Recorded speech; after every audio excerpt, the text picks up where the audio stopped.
Hello everyone. तो कैसे हैं आप सब? आई होप आप सब ठीक होंगे।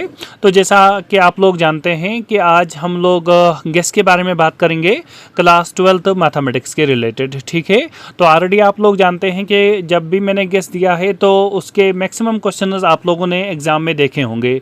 जिस तरह से मैंने ऑलरेडी क्लास 12th का फिज़िक्स अपलोड किया था, उसके बाद मैंने क्लास 11th का मैथमेटिक्स अपलोड किया था, उसके बाद मैंने क्लास 10th का साइंस जो पेपर हुआ है वो भी आप लोगों ने चेक किया होगा। तो सारे क्वेश्चंस मैक्सिमम एग्जाम में थे। ठीक है, तो इसी तरह से आज मैं मैथमेटिक्स की बात करता हूं, यानी कि जो हमारे जेके बोस का पेपर होता है उसके बारे में मैं बात कर रहा हूं। तो पहले आप लोग थोड़ा सा पैटर्न को समझ लें, यानी कि पैटर्न हमारे पास मैथमेटिक्स का क्या रहेगा। इसमें टोटल आप लोगों के पास 4 सेक्शंस के क्वेश्चंस होंगे। ठीक है, section A, section B, section C और सेक्शन डी। ठीक है ना, जिस तरह से आप लोग स्क्रीन पर देख रहे होंगे। ठीक है, 4 सेक्शंस के क्वेश्चंस हमारे होंगे। इसके बाद आप लोग क्या करेंगे, देखिए सेक्शन ए है हमारे पास, सेक्शन बी है हमारा, सी है और डी है। तो सेक्शन ए से हमारे पास 1 मार्क्स के क्वेश्चंस आते हैं, तो टोटल आपके 10 मार्क्स यहाँ से आ जाएंगे। सेक्शन बी से हमारे पास 2 मार्क्स के क्वेश्चंस आते हैं। ठीक है ना, यहाँ से भी हमारे पास 10 क्वेश्चंस आएंगे, तो वो 20 मार्क्स हो जाएंगे। उसके बाद सेक्शन सी से हमारे पास 8 क्वेश्चंस आते हैं, हर एक क्वेश्चन का 4 मार्क्स रहता है, तो हमारे पास 32 मार्क्स यहाँ से आ जाएंगे।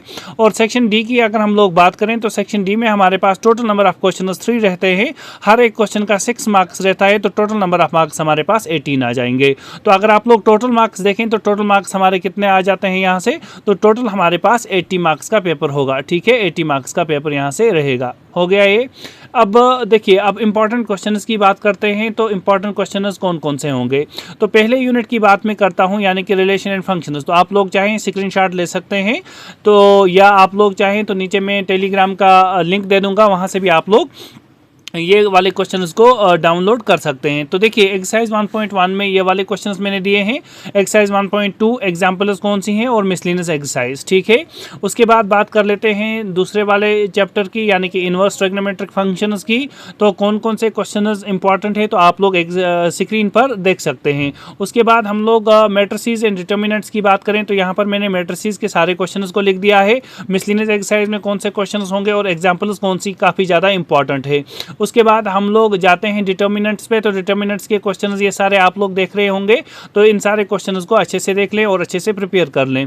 इसके बाद हमारे पास आता है कंटिन्यूटी एंड डिफरेंशिएबिलिटी। तो ये कुछ क्वेश्चंस आपके सामने हैं, काफ़ी बड़ा यूनिट है तो इसलिए ये काफ़ी ज़्यादा क्वेश्चंस हैं। इन क्वेश्चंस को अच्छे से आप लोग देख लेंगे। उसके बाद नेक्स्ट हमारे पास आता है एप्लीकेशन ऑफ डेरिवेटिव्स। तो एप्लीकेशन ऑफ डेरिवेटिव्स हमारे पास ये कुछ इंपॉर्टेंट मोस्ट इंपॉर्टेंट क्वेश्चंस हैं, काफ़ी बार एग्जाम में देखे गए हैं। इसके बाद अगर हम लोग नेक्स्ट बात करें तो इंटीग्रेशन हमारे पास आता है। तो इंटीग्रेशन में हमारे पास एक्सरसाइजेज जितनी भी हैं सारी मैंने कवर की हैं, यानी कि कौन सी एक्सरसाइज में कौन सा क्वेश्चन इंपॉर्टेंट है वो वाला मैंने सारा कवर किया है और कौन सी इंपॉर्टेंट एग्जाम्पल्स हैं। देखिए इंटीग्रेशन अगर आप लोगों को आ रहा है तो आप लोग हर एक क्वेश्चन कर सकते हैं। ठीक है ना, तो ये हमारे पास कुछ इंपॉर्टेंट क्वेश्चंस हैं। अब उसके बाद आता है एप्लीकेशन ऑफ इंटीग्रल्स। तो एप्लीकेशन ऑफ इंटीग्रल्स में देखिए एक तो एक्सरसाइज 8.1 के ये क्वेश्चंस हैं हमारे। ठीक है ना, ये वाले क्वेश्चंस हैं। और उसके बाद एग्जाम्पल्स हमारे पास 1, 2 और 4 है। और मिसलिनियस एक्सरसाइज में हमारे पास क्या क्या है, question number 2, question number 3, question number 4। उसके बाद अगर हम लोग बात कर लें तो हमारे पास डिफरेंशियल इक्वेशंस हैं। डिफरेंशियल इक्वेशंस में हमारे पास एक्सरसाइज 9.1, 9.2 सॉरी ये थोड़ा आगे पीछे हो गया है, और 9.3। ठीक है, ये और 9.4। तो हमारे पास ये वाली एक्सरसाइजेस हैं। और उसके बाद हमारी एग्जाम्पल्स कौन सी इंपॉर्टेंट है तो ये सारी चीज़ें आप लोग देख लोगे।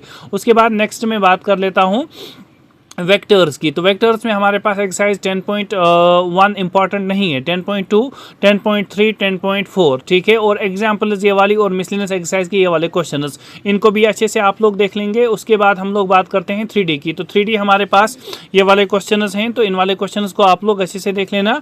इसके बाद हम लोग बात कर लेते हैं लीनियर प्रोग्रामिंग। तो लीनियर प्रोग्रामिंग में हमारे पास क्या है, एक्सरसाइज 12.1 की अगर हम बात करें तो question number 1, question number 3, question number 5, question number 6 और क्वेश्चन नंबर 5 ये काफ़ी ज़्यादा इंपॉर्टेंट क्वेश्चन हैं। और एग्जाम्पल्स की अगर हम लोग बात करें तो एग्जाम्पल 1, 2, 3 और 4 ये सारे एग्जाम्पल्स काफ़ी ज़्यादा इंपॉर्टेंट हैं, तो नोट करके रख लें या स्क्रीनशॉट इस वाले पेज का भी ले लें।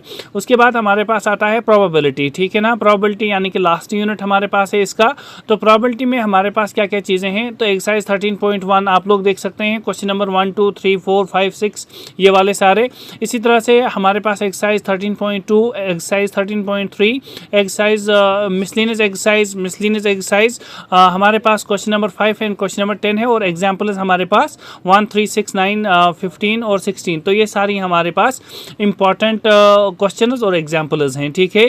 तो आप लोग इन वाले क्वेश्चंस को प्रिपेयर कर लें और उसके बाद पेपर देने के बाद मुझे ज़रूर बताना कि आप लोगों ने कितने क्वेश्चंस को एग्जाम में देखा। ये गेस काफ़ी इंपॉर्टेंट है और ये क्वेश्चंस बहुत ज़्यादा इंपॉर्टेंट है, ठीक है।